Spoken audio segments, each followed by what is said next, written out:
रोहित शर्मा और विराट कोहली के रिटायरमेंट के बाद इंग्लिश खिलाड़ी ये मानकर बैठे थे कि एशेज से पहले इंडिया जो है वो उनके लिए प्रैक्टिस सेशन होने वाला। लेकिन मानो यंगिस्तान ने कहा कि भैया तुम्हारे बेसबॉल का बाजा जो है वो हम ही बजाएं, और खूब बजाया।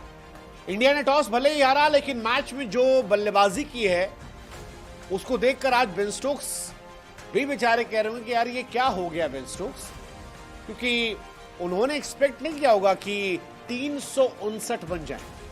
मतलब फैंस को ये समझने में थोड़ी मुश्किल हो रही है कि भारत के बल्लेबाजों की बल्लेबाजी इतनी बेहतर थी, या इंग्लिश गेंदबाज जो है वो इतने बेअसर थे, या अंग्रेजी पिचें भी अब पाकिस्तान की तरह हाईवे वाली पिचेस बन गई, क्योंकि तीनों बातें चल रही हैं। लेकिन जो कुछ भी हो, इंडिया ने कमाल खेला शुभमन गिल ने, कमाल खेला जायसवाल ने, और कमाल खेला ऋषभ पंत ने।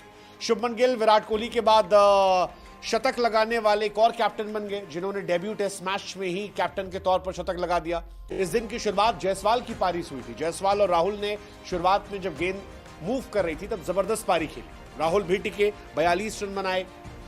शुभमन गिल से पहले राहुल ने मोर्चा संभाला जायसवाल के साथ, और बहुत अच्छी पार्टनरशिप। लेकिन फिर जब राहुल आउट हुए उसके बाद साई सुदर्शन जो आईपीएल के हीरो थे, आज डेब्यू मैच में 0 पर गए।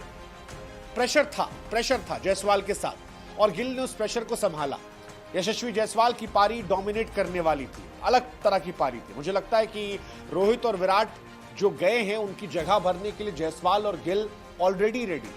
दोनों कमाल के प्लेयर हैं, और दोनों अगले 10 साल इंडियन क्रिकेट को सर्विस देने वाले, और मुझे लगता है कि ये दोनों बहुत बड़े खिलाड़ी बने। इंडिया की खूबसूरती यही है कि एक जनरेशन के प्लेयर जाते हैं तो अगली जनरेशन जो है वो बिल्कुल तैयार होती है। पिछली बार जब लक्ष्मण, द्रविड़, तेंदुलकर ये सब रिटायर हुए थे, तो उसके बाद मोर्चा संभाल लिया था चेतेश्वर पुजारा ने, अजिंक्य रहाणे ने, विराट कोहली ने, बाद में रोहित शर्मा ने, और अब नई पीढ़ी भी तैयार। शुभमन गिल की ये पारी अभी भी वो नॉट आउट है 127 पर, या जायसवाल का शतक हो, ये बता रहा है कि यार हम लंबी रेस से घोड़े।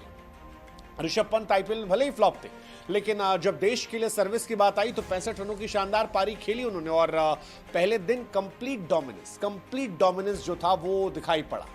और सबसे अच्छी बात यह कि इंडिया डोमिनेट करते हुए चल रही है। अगर आप आखिरी ओवर भी देखोगे, आखिरी ओवर में भी ऋषभ पंत क्रिस वोक्स को आगे बढ़कर छक्का मार। क्रिस वोक्स इंग्लैंड के सबसे एक्सपीरियंस बॉलर, और इस बॉलिंग लाइनअप की जान वो थे, लेकिन उसके बावजूद जबरदस्त छक्का उनको फेंटा मारा, और ये बताया कि हम डरते नहीं हैं, हम डरा कर खेलते हैं।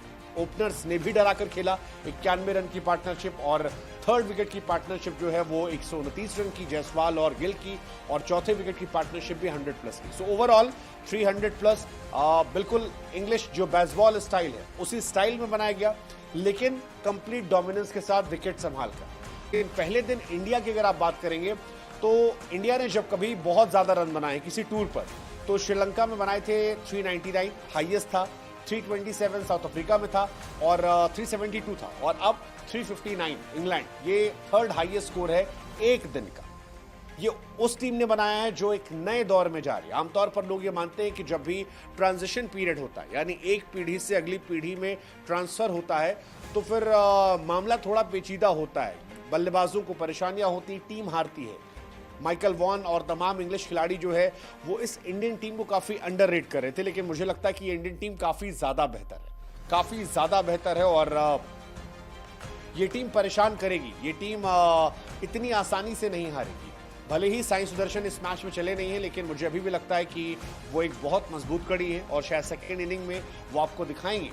मतलब वो अनफॉर्चुनेट थे कि वो पहले मैच में शायद एक्स्ट्रा प्रेशर लेकर आउट हो गए, लेकिन अभी भी इंडियन बैटिंग लाइनअप में बहुत दमखम है। अभी ऋषभ पंत खेल रहे हैं, शुभमन गिल खेल रहे हैं, इसके बाद भी करुण नायर हैं, रविंद्र जडेजा हैं, शार्दुल ठाकुर को अच्छी बल्लेबाजी आती है, बुमराह भी थोड़े हाथ चला लेते हैं। So overall they have good batting lineup, और 500 के आसपास तो कहीं मतलब बिल्कुल हम जाते हुए दिख रहे हैं, और अगर 500 हम जा रहे हैं तो फिर बड़ा शानदार हो सकता है।